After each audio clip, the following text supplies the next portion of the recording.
मी मान्य सरांना विनंती करतो की यांनी सोनू उर्फ भूपती याला संविधान व श्रीफळ देऊन त्याचे आत्मसमर्पण करून घ्यावे आणि त्याला पुढील आयुष्यासाठी शुभेच्छा द्याव्यात।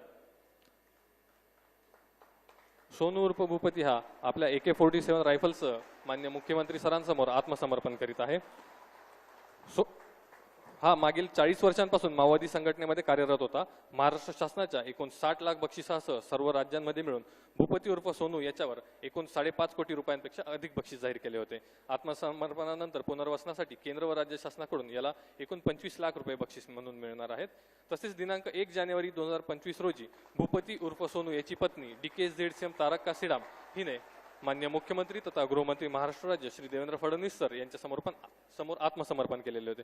मान्य मुख्यमंत्री तथा गृहमंत्री महाराष्ट्र राज्य श्री देवेंद्र फडणवीस सर यांच्या प्रयत्नांमुळेच इतक्या मोठ्या प्रमाणावर मार्ग भरकटलेले माओवादी सदस्य आत्मसमर्पण करून ते लोकशाहीच्या मुख्य प्रवाहामध्ये सामील होत आहेत व त्यांचे जीवन सुखकर होत आहे। याबद्दल आजच्या या कार्यक्रम प्रसंगी सोनू उर्फ भूपती याची पत्नी तारक्का सीडाम यांच्याकडून मान्य मुख्यमंत्री सरांना पुष्पगुच्छ देऊन त्यांचे आभार व्यक्त केले जात आहेत।